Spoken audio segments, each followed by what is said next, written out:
Hey folks, welcome back to HeartGold vs. Crystal.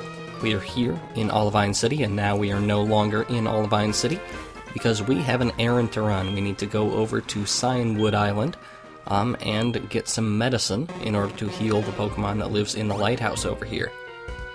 So that means we have some surfing ahead of us, probably the most significant water route of the game. There are other water routes, but this is the only one that really I care about. Anyway, not actually going to show a whole lot of combat in this episode because last episode taught me that I run out of things to say very quickly when there's a lot of combat, and you as a viewer are just much better off if I excise most of it. But let's just note here that Tentacool here is in fact part Poison type, and unfortunately Frida does not currently have Confusion in HeartGold, but does in Crystal, so the Tentacool are unfortunately more of an issue in HeartGold, but still not really. It's also worth noting that they like to use toxic spikes, which I can get rid of if I switch Webster into them when they're already deployed, because poison types will automatically absorb toxic spikes, but if Webster's already out, then someone's gonna get poisoned unless Webster just stays in the whole time. It is a good fact to know.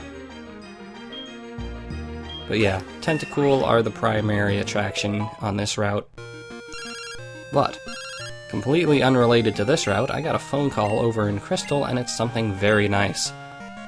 Once in a while, certain trainers that you get the phone number of will call you and say, hey, you want to battle, or hey, you want to get this item from me. And this picnicker, who I strategically chose, is giving me a Leaf Stone, which is necessary to evolve Frida into an Executor when the time comes. So that'll be useful once Frida gets all the moves that I want her to get. And I would like everyone to give a collective middle finger to a certain someone who told me to, keep reloading the game or do some sort of random number generator abuse to get her to call me, because that was unnecessary and deeply blasphemous to even suggest. You know who you are. Anyway, the rest of this route is fairly straightforward. Not straightforward as in it's a linear route, although it's not crazy open. But as in lots of swimmers. Also lots of phone calls. I hope you like phone calls from Mother, because if you haven't gotten too used to them so far, you will. You will. Anyway, there are actually a couple of routes here. There's 40 and then 41. The main attraction on Route 41 is that basically it houses a group of islands known as the Whirl Islands, which have a legendary Pokemon in there somewhere.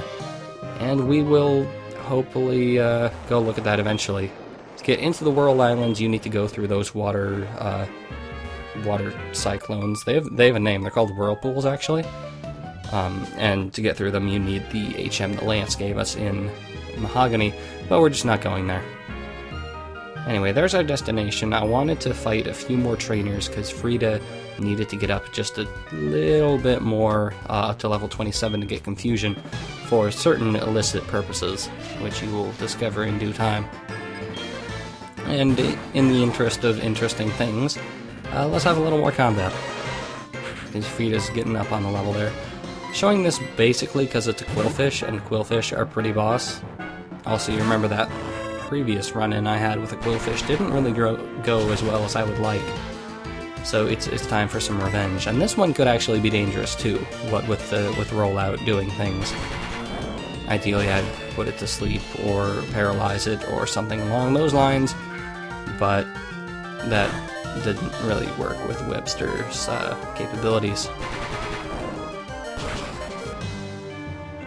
Yeah, it's Quillfish, and Quillfish needs all the screen time it can get.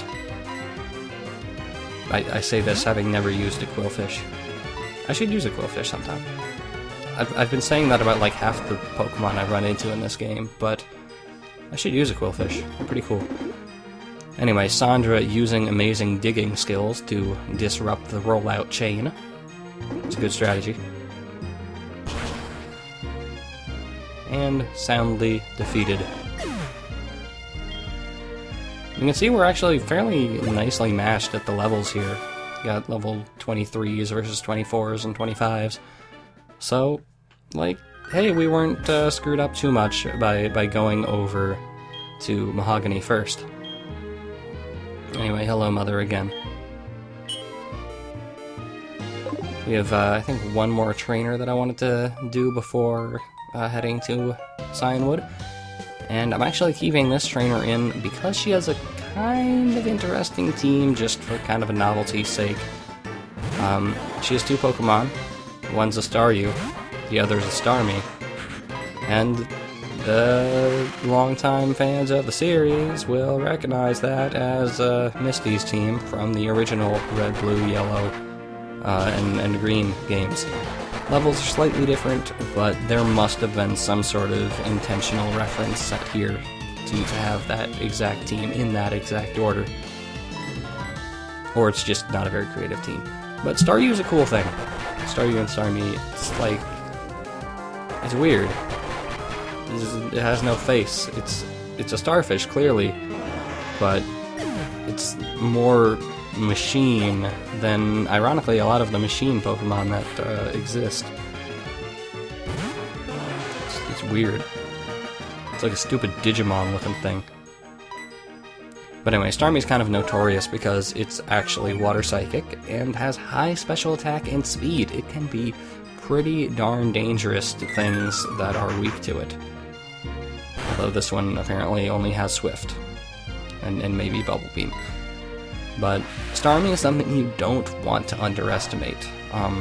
Because one thing it can have, again, I don't think it has it here, is has Recover, which is essentially a potion that the trainer can use over and over, and if you're not adequately equipped to do a lot of damage to this guy, you can recover and undo any whittling that you've done, and that can depress people. People really have trouble with Misty Starmie. I personally haven't had a whole lot of trouble, but that's another game. Anyway, Frida gets Confusion at level 27 finally in this game, and that will be very important for an upcoming gym battle. Or basically the gym in general, since it's a fighting type gym. Getting rid of Bullet Seed, actually, because the few times it was useful, definitely outweighed by Solar Beam's usefulness. I never thought I would say something like that, but that's the case. Anyway, last phone call of the episode, I swear. I am keeping all these in, specifically to spite all of you. Just so you know. I may cut out trainer battles, but mother calls are simply too important. But anyway, here we go to Cianwood City, and we have a little bit of plot to do after this commercial break.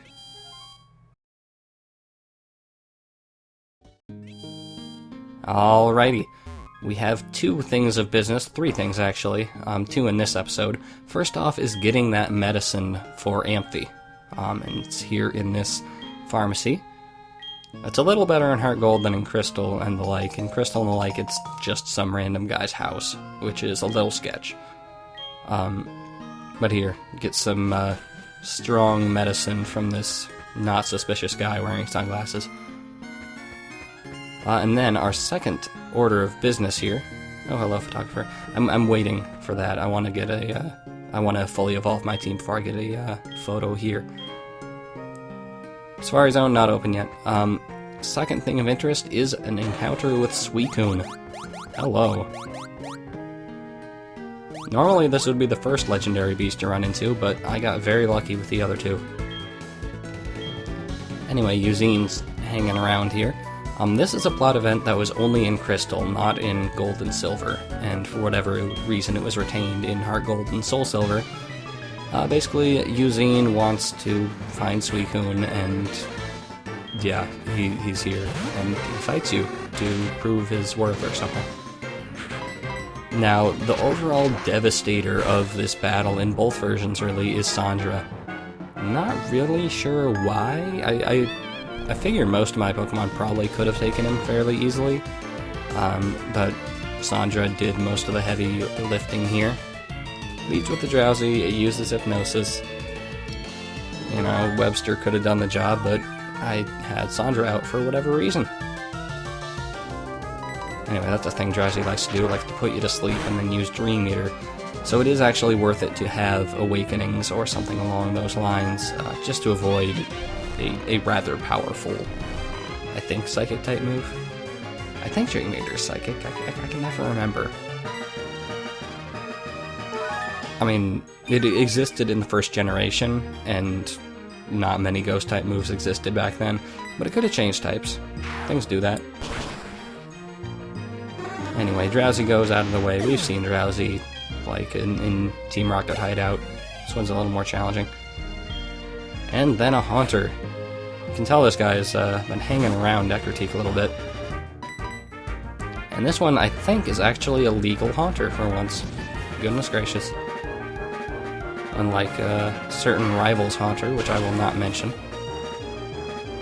And there's your gosh darn Shadow Claw and Ghost types. Everyone was like, hey, you could have gotten a Shadow Claw TM to use against Morty, and I'm like, yeah, I could have and probably should have, but screw that. I'm never one to do things logically. So there's that for you. And then Eugene's final Pokemon coming right up is an Electrode. It's got quite a diverse little array, I suppose. Electrode, of course, we've dealt with at the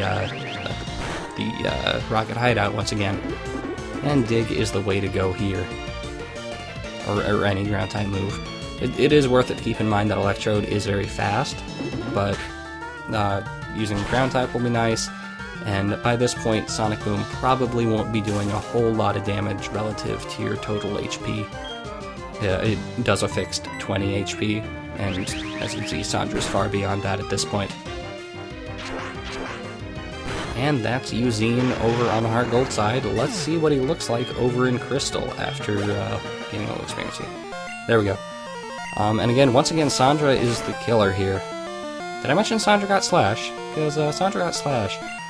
Yeah, it's a good move. A little history of Slash, just because it's self-explanatory, its use here. It's a 70 base power normal type move that has a high critical hit ratio. And in first generation, that was absolutely devastating.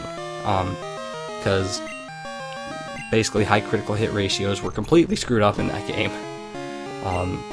It was basically based on speed, so if something had a high critical hit ratio, it basically always criticaled.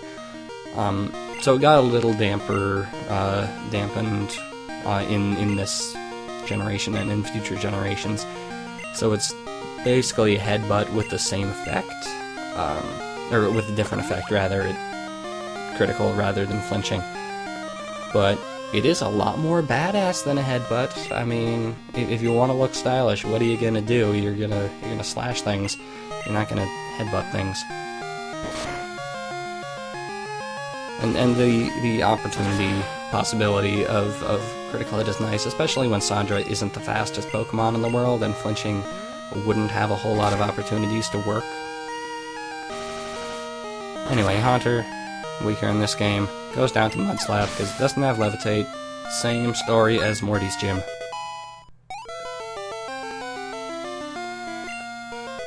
Ooh, and Webster looks like he has the experience here for some reason. Anyway, Mystical Man, last Pokemon is again Electrode. I find that I'm not really missing Dig on Sandra. Mudslap is actually doing the job fairly well, as you can see here.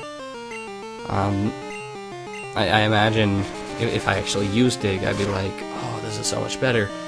But, I mean, Mudslap's working pretty darn well for a TM you get from the first gym. Pleasantly surprised. It will eventually be replaced, but it's holding out. Pretty nice.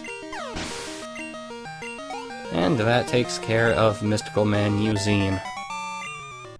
What a strange man. I wish he had retained the purple hair in this generation, in HeartGold. But anyway, that's your first encounter with Suicune. We will have several more. Ha! Look, I lied. One more phone call. You can't escape. There's no escape. But anyway, that's 2 of the 3 things we're going to take care of here on Cianwood. So let's head to the Pokemon Center, and we will take on the gym in the next episode. So I will see you guys next time.